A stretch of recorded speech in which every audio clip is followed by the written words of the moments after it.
Orang yang mengalami insecurity itu kalau terus-menerus begitu, yang jelas dia cemas, pesimis, dan tidak bahagia.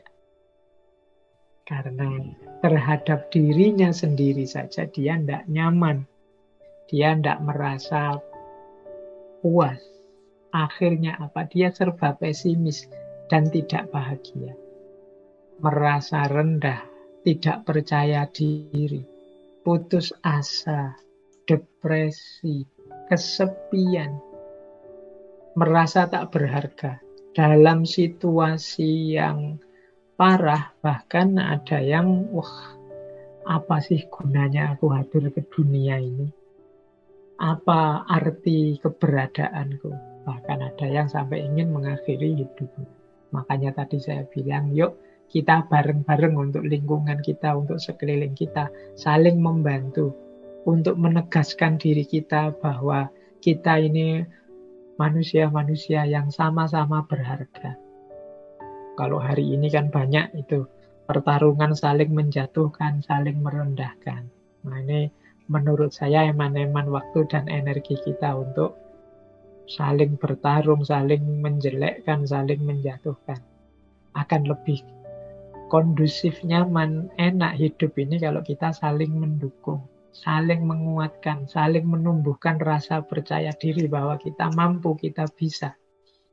Jangan sampai nanti generasi yang akan datang lahir menjadi generasi yang serba cemas, pesimis, rendah diri, depresi, kesepian. Orang-orang yang mengalami insecurity semacam ini hidupnya pasti lelah. Lelah itu karena dia mikir dirinya sendiri yang tidak memenuhi standar-standar seperti yang dia harapkan. Kalau bisa dia ingin lari saja dari kenyataan. Dia tertekan karena tidak cocok antara ideal yang ada di pikirannya dengan kenyataan yang ada di depan matanya. Jadi dia akhirnya ingin lari dari kenyataan. Fisiknya lelah, batinnya lelah. Makanya dia punya kecenderungan, saya bilang tadi, kalau dalam situasi sangat parah, ini perlu psikolog, perlu psikiater. Hari ini banyak hal yang membuat kita jatuh pada insecurity. Mari kita bareng-bareng untuk menyembuhkan rasa minder, rasa tidak percaya diri ini. Nah, saya lanjutkan. Strateginya, mungkin sekarang ya. Strategi-strategi yang mungkin kita jalankan agar kita tetap percaya diri. Yang pertama apa? Ya, jangan lupa self-love. Kita cintai anugerah Allah pada diri kita. Yang pasti istimewa, pasti luar biasa. Dalam diri kita tersimpan aneka macam potensi. Hanya saja kita tidak pernah menengoknya. Kita selalu sibuk melihat cacatnya diri kita. Kita selalu sibuk melihat kurangnya diri kita. Kita bahkan tidak hanya diri kita itu senangnya melihat yang kurang dan yang jelek, yang cacat, baik dalam diri kita, diri orang lain, lingkungan kita. Akhirnya kita hidupnya jadi murung, hidupnya jadi tidak ceria. Maka yuk kita hidup dengan gembira. Kita sadari bahwa seperti apapun situasi, masih banyak hal yang patut kita syukuri, patut kita gembirai. Itu strategi yang pertama. Strategi yang kedua, tidak usah terlalu aktif membanding-bandingkan diri kita dengan orang lain. Jadi tidak apple to apple. Semua orang itu punya keunikannya masing-masing. Kalau kita bandingkan kita dengan orang lain, misalnya, wah orang lain kok sukses sementara aku enggak. Ya mungkin suksesnya dia tidak semata-mata karena dia bakat sukses atau dia beruntung sukses. Dia sudah melakukan usaha, sementara kita hanya mengeluh saja. Kalau kita melakukan usaha sekeras dia, mungkin kita sesukses dia, bahkan lebih sukses dari dia. Tapi kita sering membandingkan diri kita dengan orang lain di level bahwa betapa bagusnya orang lain dan betapa jeleknya aku. Wah, kok ada orang cantik ganteng-ganteng seperti itu ya, kok aku kalau ngaca kok minder sendiri aku lihat. Ya karena kita bandingkan dengan mereka yang standar kecantikan, standar kegantengannya beda. Coba kita pakai standar yang berbeda, mungkin keputusan kesimpulan kita beda. Tentang kekayaan juga begitu, tentang jabatan pangkat juga begitu. Kita sukanya membandingkan dengan orang lain.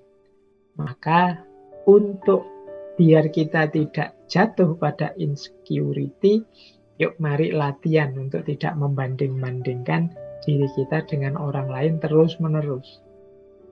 Kemudian yang ketiga, cari teman yang mendukung. Jangan teman yang malah menjatuhkan harga diri, menjatuhkan rasa percaya diri kita. Kok terpaksanya punya teman yang nyinyir, punya teman yang suka nyela, punya teman yang tidak mendukung kepercayaan diri kita, ya sudah, jangan terlalu sering dekat-dekat. Biar apa? Biar kita tetap punya self-esteem, punya kebanggaan terhadap diri kita sendiri dan tidak jatuh pada insecurity. Yang keempat, carilah kelebihan dan keunikan kita. Ini membuat kita lebih nyaman, membuat kita lebih menerima diri kita. Oke lah, dalam aspek kuliah saya tidak lulus-lulus, nilai saya jelek. Tapi alhamdulillah saya sudah punya pekerjaan, lebih mapan. Mungkin teman saya yang itu lulusnya paling cepat, nilainya paling tinggi. Tapi kan setelah lulus dia mikir nyari kerjaan. Saya sekarang sudah punya kerjaan, sudah bisa mapan. Loh ini kan kita melihat sisi positifnya. Dia lulusnya cepat, tapi aku lulusnya lama, tapi kan aku di pondok sambil hafalan Quran, lumayan. Aku lulusnya agak telat, tapi kan ada bonus, aku sambil hafal Quran. Nah, banyak kok. Coba kita cari, apa sih keistimewaan kelebihan kita yang tidak dimiliki orang lain. Yo, aku ini miskin, tapi kan aku ini punya daya tahan, punya kesabaran yang lumayan. Miskin begini aku masih bisa gembira. Daripada yang uangnya banyak, kadang sumpek malahan. Kena masalah masing-masing. Nah, kegembiraan ini harus kita syukuri. Nah, ini yang harus kita banyak temukan dari diri kita. Biar tidak isinya mengeluh saja. Kalau kita sudah bisa menemukan kelebihan, keunikan, saatnya kemudian untuk kita bersyukur. Jadi mari kita syukuri. Orang yang bersyukur itu orang yang bahagia. Orang insecure itu sulit bersyukur karena dia melihat kurangnya dirinya, kesulitannya dirinya saja. Ya kalau orang merasa kurang, merasa sulit, bagaimana dia bisa bersyukur? Tidak mungkin nanti jatuh pada la in syakartum la azidannakum. Tidak mungkin ditambah oleh Allah, ya dia sulit bersyukur. Nah, ya seperti pertemuan sebelumnya, para filosof pun ya rame membahas tentang insecurity ini. Banyak yang mendalam membahas tentang insecure. Misalnya Epictetus. Epictetus ini filosof Stoa. Kata Epictetus, we suffer more in imagination than we do in reality. Kata Epictetus, kita itu lebih banyak tersakiti oleh imajinasi-imajinasi kita dibandingkan dalam kenyataannya. Jadi rasa tidak percaya diri tadi, rasa yang membuat kita tersakiti, membuat kita kecewa, membuat kita tidak nyaman, tidak aman dengan diri kita sendiri. Kalau pakai pikirannya Epictetus itu ya karena kita itu termakan oleh imajinasi kita sendiri. Imajinasi kita tentang diri kita yang sangat rendah, sangat buruk. Akhirnya ya Kita tidak ngapa-ngapain. Padahal in reality mungkin tidak begitu. Kita itu ya punya banyak keistimewaan. Hanya saja kita ditelan, dilibas oleh imajinasi-imajinasi jelek kita tentang diri kita sendiri. Ya, jadi kalau mengikuti Epictetus berarti apa? Yuk, pikiran kita dibawa ke yang positif-positif saja. Jangan mikir yang aneh-aneh, yang jelek-jelek, termasuk tentang diri kita. Yuk, kita memang manusia, kadang-kadang melakukan kesalahan, kekeliruan. Tapi kan bukan berarti terus kalau sudah salah, sudah keliru, terus kiamat. Bahwa kita ini pasti orang jahat, pasti orang jelek, kan tidak begitu. Kita masih punya daya dan kekuatan untuk melanjutkan hidup sebagai orang baik. Tinggal kita mengganti gaya hidup, mengganti pola hidup. Kan rumusnya di situ sebenarnya.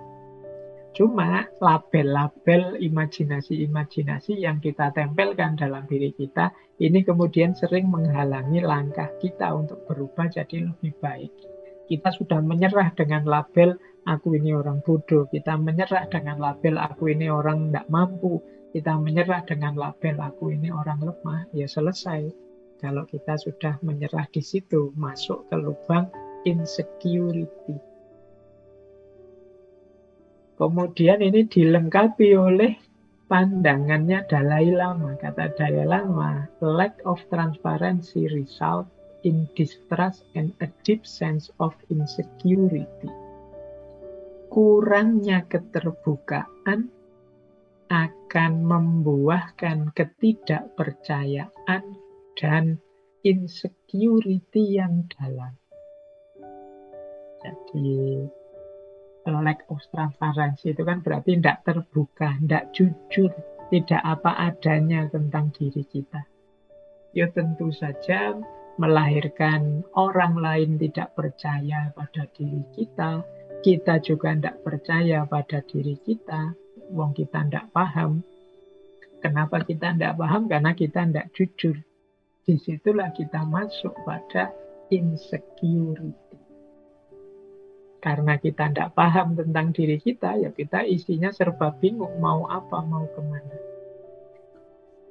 Nah, dilanjutkan oleh Erich Fromm. Kata Erich Fromm, tugas yang harus kita tetapkan untuk diri kita bukan kok to feel secure, untuk merasa aman, tapi to be able to tolerate insecurity. Kita harus bisa menerima insecurity. Maksudnya apa? Ketakutan-ketakutan, kemudian hal-hal yang menurut kita negatif, itu kita terima dulu. Ya setelah itu kita carikan solusinya. Tidak mungkin hidup kita itu sepenuhnya secure, sepenuhnya nyaman, enak. Pasti tentu saja ada yang kurang-kurang. Ya kita terima dulu yang kurang-kurang ini, nanti pada saatnya kita tingkatkan, kita keluar dari zona nyaman kita untuk hidup secara lebih baik. Nah, dipungkasi oleh Osho, kata Osho, kuncinya kita lepas dari insecurity adalah expectation, harapan. Jadi manusia, jangan sampai kita kehilangan harapan. Mengapa sih orang insecure tadi terus tidak mau ngapa-ngapain lagi, menyerah dengan dirinya? Itu karena dia putus harapan. Karena dia sudah sangat kecewa dengan dirinya, akhirnya putus harapannya. Dia tidak ingin apa-apa lagi sehubungan dengan dirinya. Dia tidak percaya dirinya bisa mencapai sesuatu. Jadi orang insecure itu bahkan berharap saja dia tidak berani. Dia merasa tidak mampu. Padahal kuncinya, kata Osho, kita keluar dari zona insecurity itu, kita menghidupkan harapan-harapan. Jadi hidup di tengah harapan.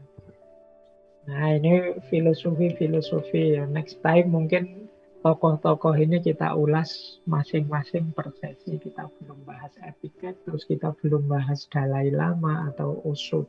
Nanti kita perdalam gagasan beliau-beliau ini di satu sesi khusus entah kapan.